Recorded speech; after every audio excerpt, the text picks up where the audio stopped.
बहनों और भाइयों, 2024 लोकसभा का चुनाव चल रहा है। 19 अप्रैल को पहले चरण का मतदान होना है। मैं उत्तर प्रदेश से आया हूं। 80 लोकसभा सीट हैं उत्तर प्रदेश में। 7 चरणों में चुनाव होने, लेकिन हम आश्वस्त हैं उत्तर प्रदेश में। और कल मैं राजस्थान में था, राजस्थान में भी यही आश्वस्ति का भाव है।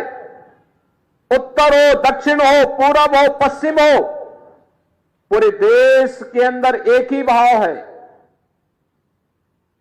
सबके मन में एक ही भाव है, एक ही आश्वस्ति है। और संभवतः आजादी के बाद पहला जनरल इलेक्शन है जिसके परिणाम के बारे में भी जनता जनार्दन पहले से अवगत है।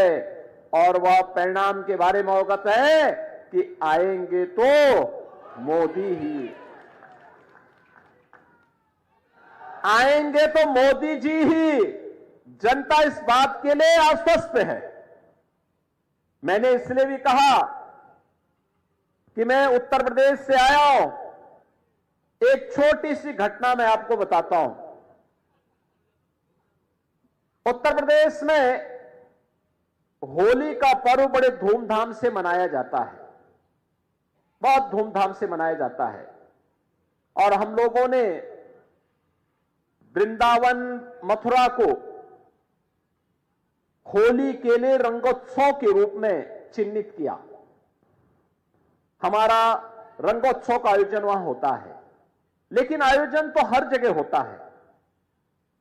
होली के पर्व पर इससे पहले गाना गाया जाता था वहां पे। और खासतौर पर हमारे ईस्टर्न यूपी में कि होली खेले रघुवीरा, अवध में होली खेले रघुवीरा। यानी इसका आशय था कि अयोध्या में प्रभु रामलला होली खेल रहे हैं और लोग झूमते थे, पूरा गाने के साथ झूमते थे, गांव के गांव। लेकिन बहनों और भाइयों, 500 वर्षों से अयोध्या में रामलला को किसी ने होली खेलते हुए नहीं देखा। पहली बार अयोध्या में रामलला ने होली के आयोजन के साथ जुड़ करके पूरे भारतवासियों को नए भारत का दर्शन कराया है। और इसीलिए तो मैं आश्वस्त हूं कि अयोध्या में अगर रामलला 500 वर्षों के बाद फिर से विराजमान हो सकते हैं, कोई कारण नहीं कि मोदी जी ने 10 वर्ष में भारत को जो पहचान दी है, जो सम्मान दिलाया है, जो सुरक्षा दी है, जो समृद्धि दी है, गरीब कल्याण के जो कार्यक्रम किए हैं, इन सबको ध्यान में रखते हुए मैं विश्वास के साथ कह सकता हूं कि फिर से आएंगे तो।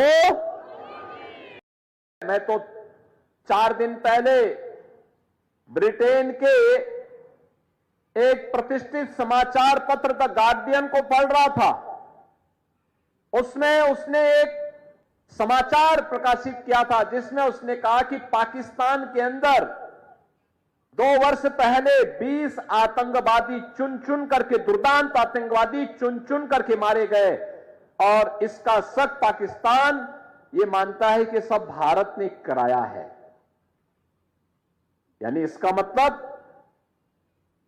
जिस पाकिस्तान में मुंबई विस्फोट के अपराधी वे आतंकवादी छुपे हुए हो, उस पाकिस्तान में भी अब आतंकवादी सुरक्षित नहीं है। अब दुनिया भी इस बात को स्वीकार करने लग गई है। दुनिया ने भी आतंकवाद को एक समस्या मान लिया है।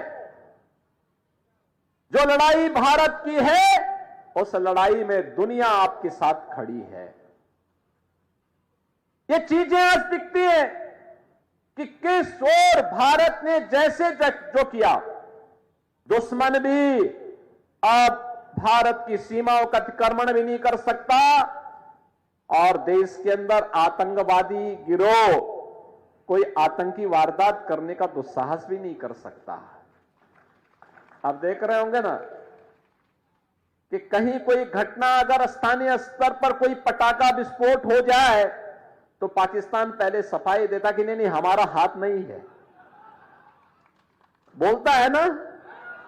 और नहीं तो पहले पाकिस्तान सीना तान के बोलता था। आज उसको मालूम है अगर वो करेगा तो मोदी जी का नेतृत्व में जो सरकार है ना, ये पाकिस्तान के अंदर घुस करके ही उनका काम तमाम कर देगी। आप मुझे बताओ, क्या ये 3 तलाक को कांग्रेस के लोग समाप्त कर पाते? और ये सपना तो सरदेव बाला साहब ठाकरे जी का भी था ना।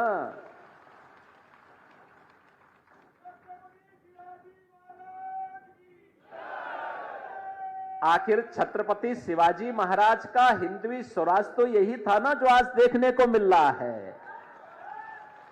यही तो था कि हमारा अपना शासन होगा, भारत का अपना शासन होगा, भारत के आराध्य देवों का सम्मान होगा, भारत की बेटियों को सुरक्षा प्राप्त होगी, भारत की सीमा को, भारत को समृद्धि की नई ऊंचाई तक पहुंचाने का काम करेंगे।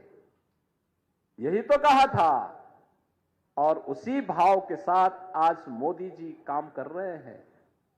बहनों और भाइयों, मोदी जी के नेतृत्व में आज भारतीय जनता पार्टी और एनडीए की हमारी सरकार भारत को दुनिया की एक वर्ल्ड पावर, ग्लोबल पावर के रूप में स्थापित करना चाहती है। वह है विकसित भारत। विकसित भारत के लिए विकसित महाराष्ट्र भी चाहिए। विकसित महाराष्ट्र के लिए विकसित नागपुर भी चाहिए।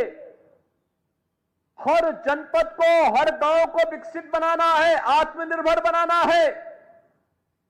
और इसके लिए सबसे सशक्त माध्यम कोई बनेगा तो सरकार बनेगी। सरकार नेता भी होना चाहिए, नीति भी होनी चाहिए और नियत भी होनी चाहिए। क्या विपक्ष के पास नेता है? क्या न नेता है, न नीति है और न नियत ही है। यही स्थिति है ना। बहनों और भाइयों, 25 करोड़ की आबादी है और कोई कर्फ्यू नहीं, धूम धड़ाके के साथ कावड़ यात्रा निकलती है। वहां पे शिव भक्तों की करोड़ों लोग भाग लेते हैं। कुंभ में करोड़ों लोग भाग लेते हैं। और यही नहीं, अयोध्या धाम में इस समय रामलला का दर्शन करने के लिए लाखों श्रद्धालु प्रतिदिन आ रहा है। कहीं कोई संकट नहीं। और इसीलिए बहनों और भाइयों में आया हूं, देश की जो आवाज है, राष्ट्र की आवाज को महाराष्ट्र की आवाज के साथ जुड़ जाना चाहिए। दोनों आवाज एक होनी चाहिए। छत्रपति शिवाजी महाराज का तो यही सपना था। उस सपने को साकार करने के लिए यही हमारा हिंदवी स्वराज है। हमारा हर भारतवासी सुरक्षित होगा, हम सुरक्षित भी होंगे और समृद्धि की नई ऊंचाई को भी प्राप्त करेंगे। और उसी को प्राप्त करने के लिए आज 2024 एक अवसर फिर से हमारे पास आया है। देश की आवाज एक ही है। फिर एक बार मोदी सरकार, फिर एक बार मोदी सरकार। और अब की बार 400 पार।